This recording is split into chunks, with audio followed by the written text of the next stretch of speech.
Welcome back, Sopis and Sangams. Welcome back to another reaction video. Ole, Rimi kong saya mama reaction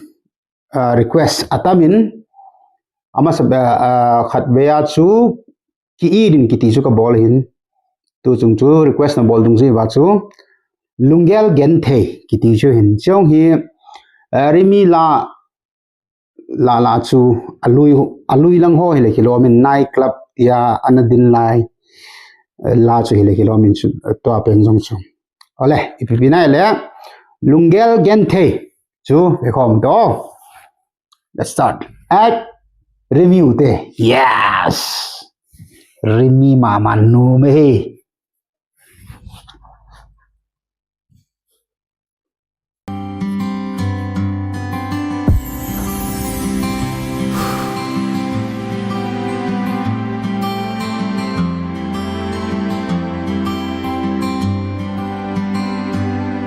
gian khô và son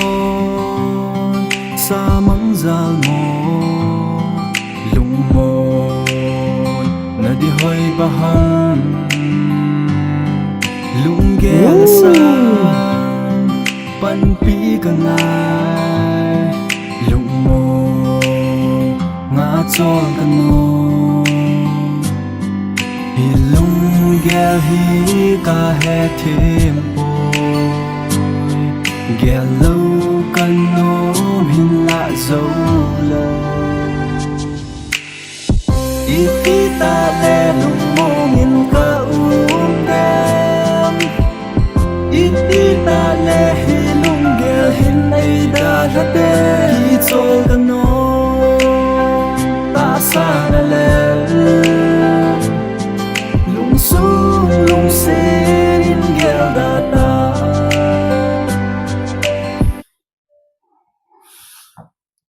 Ichi star khari rimina ha man nom ke na la sa per khun teka khara angai ngai angui lam pangan sa phat la khun voice khatpa ko lower octave sa voice khatpa chu ichi a higher octave sa na teka khara do re mi fa sol la ti do anoi pa asa to achung pa asa na na na na na na na na na tilaya na na na na na na na na ya azui ki ji pa ko chi alang pia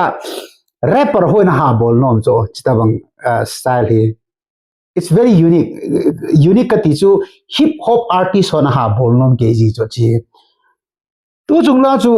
ka betle epitome it's very romantic ka ti chu broken heart type romantic langa chi ki go buya la chuna Wow, cita bang Rimi na sa ka her khalo so. Nyaw cha back ta ring ka so. Iti ta le hilung gel hin ai da rate hi chol ka no ta sa na le lung su lung sin in gel da ta Iza boy na su shat na lodi Zondo kan nom lung mon kan no Zing ho ava Zal na kon thâu ve Mi te chang ka ve Hin lel ki sa Quatro na guys, aki kala thu sei pong ga ti jong le. Sele phale reaction channel ya chu react ka bol te ngai re anjo le. Acha in lang le hor ka he mil ji en na. Sei nom kalung thimam pa jun sei ro phatring ga te. Jing kho avantia a illustration a chu animation a chu thing phung ke dot dan dewa kho a bol. Chule mitin lungel ka ven ti lai ta ama sanga ko mi tam ta hong ti gola. Ama achum bia dan jara alungel gen te pale mi to aha ipitisera mi to ki to lo dan ko a animation chun ipitiseram a hil scene so na illustration a bol iso nalbo animation ju thamet ki rote ong thu ka se wanga review revan ka bol tho ji song Zondo kan nom lung mon kan no Zing ho ava lại tại Sa na cuốn thâu về mi tê Chân cà ve Chính lơ kỳ san Lung ghé lên nè Ở hông dùng Đinh chân cà ghé Kỳ nếp nơi đinh ca mô dấu bùi Cà hi nà giống ca đầy dì bùi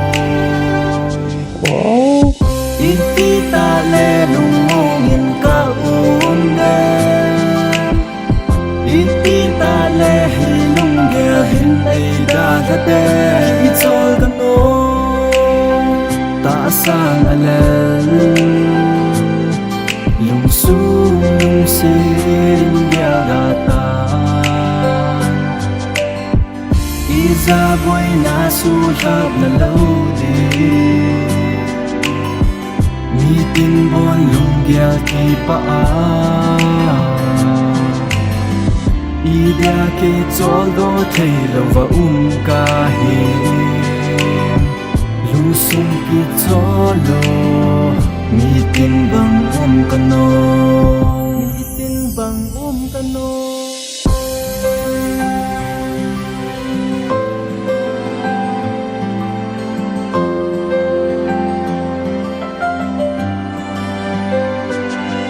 Malang hin kho Ipa na hin kho Ite zin no Kagel bang cha Kazo cha ni pan lai ti Lung gel pan lau Cheng pai hang ti Nai pan ti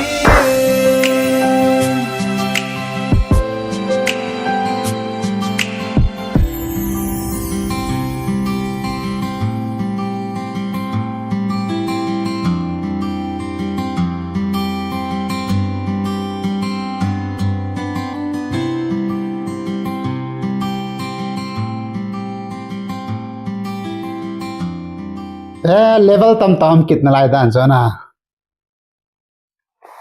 Wow, so deep, bro. Kasay hil ta an zo chu na. Romantic hilo chu. Wow. It's very deep. Pathin la jong ti thei bu e. Nei pan pio tia, nei pan pin tia athum chu pathin ko ma thum in lo rem na. Chule a animation chu kalung thima hala ke zo a lyrics lala sanga zo aji chu alla ingaya ipiha a animation khu ivera khon connection tam zo a chaina langa khu he fought back the monster na he fought back the demons ti chu anxiety na lungsung nat na lungthim nat na boina hasat na lungsung ki palo na chu abet sai chu chi thila ta bang om pa chu demon tira monster tiram na it just fight back a ball so a ball cha so mai nang sala hati dan dewa ko na then a chain lang ko lyrics a ko hope kit cho kinep na kit cho malam a ko kipana kipa thanup na hum te re ti pa ko na e chu abet sa so I think many people can relate to this song. Tisu broken heart ta nunga golang kilung se na broken heart ta ho zong relatable theru chi fighting with disease na nat na kisar ta nat na ipitiseram tholal hon jong hi chi relatable do chule ipa suicidal feelings nai na ipi ai ma le ai ma ki thanum na lungel nai hon jong ichila hi relatable theru